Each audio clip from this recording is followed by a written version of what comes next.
when the root system starts to collapse of a big tree like that, it takes everything else with it in the area, and you can just see how it's just falling apart.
Seneca Rocks is a multi-pitch trad climbing destination on the East Coast for sure.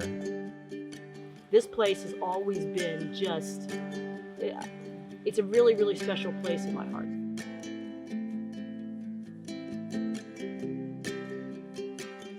Seneca Rocks is the only peak east of the Mississippi that you have to ascend by technical means in order to summit.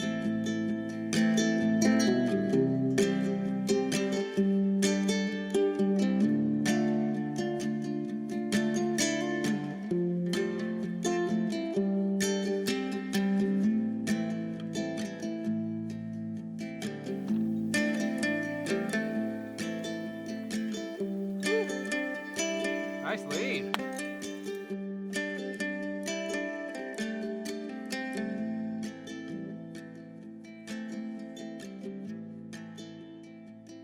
There's a long history of trad climbing and hard routes and exposure, and all those things I think are what draw people to here. It doesn't seem maybe so wild and so remote as it once did because there are a lot of people around, but it still is.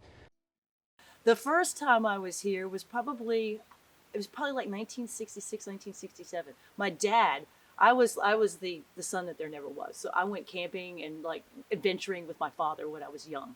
And we would come up here and we camped along the river and then went up and scrambled up. And I don't exactly know where we went, but I know I came home with we dug out 2 pins out of the wall. And I took them to show and tell when I was in the 2nd grade. And it was the coolest thing, to me anyway. My name is Diane Kearns, and my husband Arthur and I own and operate the Gendarme here at Seneca Rocks.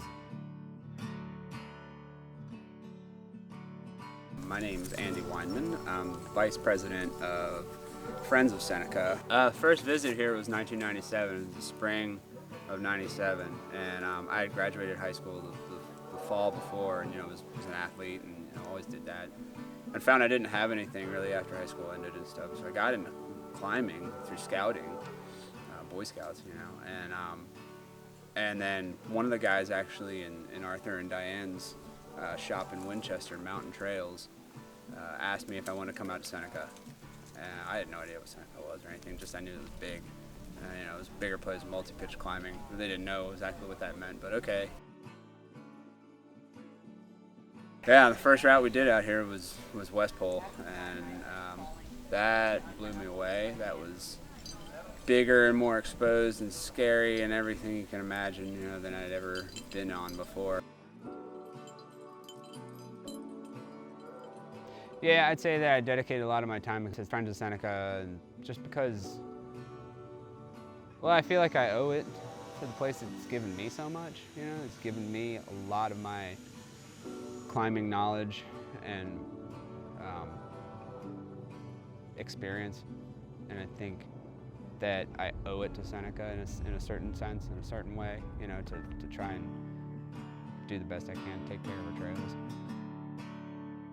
Which kind of comes around to Arthur and Diane too, because they had the shop and they had the people, and everything that were there, and I've known them since I was, a teenager then, so around then. The whole Friends of Seneca thing got started in the early 90s because the guides and the local climbing community realized that in what we call the corridor, I mean, it was an amazing amount of erosion was occurring at the bottoms of the climbs because it's all just migrating downhill and people going everywhere. So it's like, okay, we got to do something about this. So that's when they started putting in trails. And so if you didn't do anything and you just let people climb where they will, it would make it a lot less pretty, a lot less desirable to be around. I mean, I think people that go climbing at a place like Seneca, or really any place actually, to be honest, you need to step back and realize that the access and the trails and everything that you use, everything that's there, would not be there if it weren't for climbing, if it weren't for climbers. So these are specifically climber access trails. Route exposure and stuff like this is really one of the more challenging things at climbing areas to deal with, because people are constantly trafficking it, there's constant impact, and it's not going to change. That aspect of it is not going to change. People are going to continue to come there. So, you know, we've seen areas that, you know, all over the place that have serious impact from soil compaction and stuff like that. So it is, you know, you can build steps in a lot of places on trails, you can do retaining walls and whatever, but trying to save and help root systems of trees can be really hard work. So in a sense, you know, climbers kind of have that responsibility. They just need to realize it, I think, in some way. My involvement all started because Seneca is so special to me. It was special from the very beginning. And so as we started climbing here at Seneca, you just wanted to make sure that it stayed like it was. There were the guides, basically Tony Barnes and his wife Karen Jacobson, Tom Cecil, Mike Goff, and Daryl Hensley, and a couple other people who were guides here, realized what was happening and decided to do something about it. Karen was the organizer. They partnered with the Forest Service, the U.S. Forest Service, which owns the land here at Seneca, to create some climber trails to mitigate the impact of all the erosion that was going on. So they started that in probably 1993 was when that got started, I believe. I entered the picture about 1996. I was just a climber around here, but saw what was going on and wanted to participate because, first of all, it sort of looked fun, and second of all, I really wanted to make sure that, you know, like, I wanted to be part of it. I wanted to be here at Seneca, and I wanted to help Seneca. So I started doing the mailing list and coming out for the trail work weekends. And then, you know, they finished a couple of very large projects. So in about 1999, 2000, something like that, I took the checking account over from Karen and sort of became the de facto president. So over the years, from that time forward, we began doing maintenance projects on the current trails, and then also additional projects like where we're sitting right now, which is at the Southern Pillar area. Was something that had not been touched back in the 90s, so we did this in the early 2000s. And we get a sense of what needs to be done. We kind of keep that list going through the year. And then we go to the Forest Service with that. We go to the mountaineering section of PATC to actually create like an event page where people can sign up. We do that, and we also partnered with Mid-Atlantic Climbers, that is a local climbing organization for the DC Metro region. And then as we get kind of closer, we kind of whittle down that list of projects of what we think is really feasible. And kind of like day of, that's where that really kind of comes together. It looks like we're going to break into three crews for three different projects right now. One project is on the actual tourist trail of the Forest Service. The last switchback on the way to the top, there's a big washout. And I think it's occurred relatively recently because there's two rocks, probably pretty big things. You can see where they've dislodged, and they're down the hill, right? So any day that we have trail work, we usually meet down at the Gendarme climate shop out front of the porch around 8 o'clock. Get coffee, get everybody signed in. We have a sign-in sheet. We usually have a roster of people that we know are coming. So Diane and I and Edwin Bichetti from Mid-Atlantic Climbers a lot of times is there. We break out into teams, we sort out all the gear that has to go, and we drive up Roy Gap Road to get the heavy stuff, especially. You know, rock bars, if we use the grip hoist and wire and all that stuff's heavy. Get all that stuff up here as far as we can, and then break out from their teams, and yeah, and have at it. Hang on, let me turn it.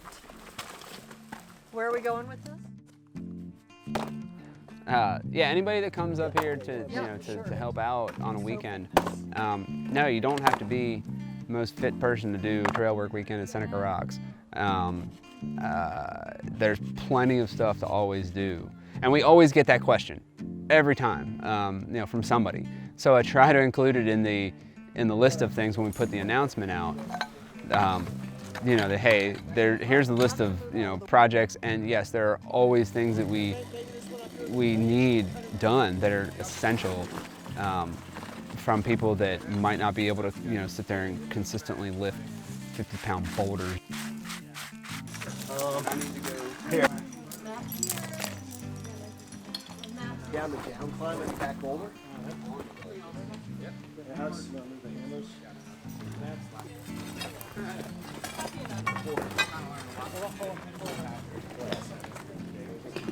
Seeing a project come together from start to finish over a day is a pretty cool thing.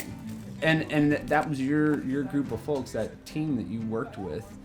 They come together for that day. They might not have even known each other at all before that started, but they certainly will know each other after that day, because you'll have sweat your butt off, working with a bunch of other folks to get the job done. And that's a really cool feeling.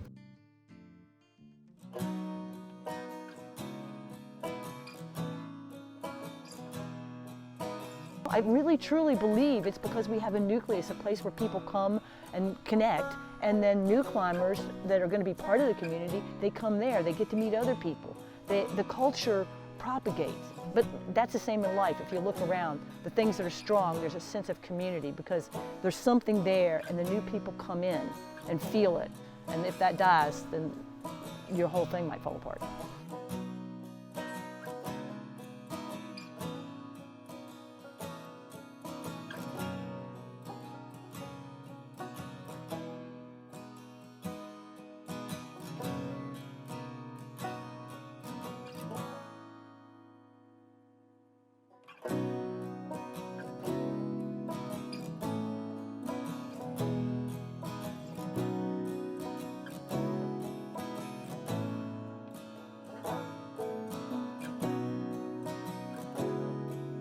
I think part of it too is making people take ownership of the crag that they're at and really feel like, I'm invested in this. And I think that's the key, that you really need to work with the community and with folks, because there's a lot of work that can be done by a lot of people if they have the right organization behind them and the right people that are dedicated and willing to get it done.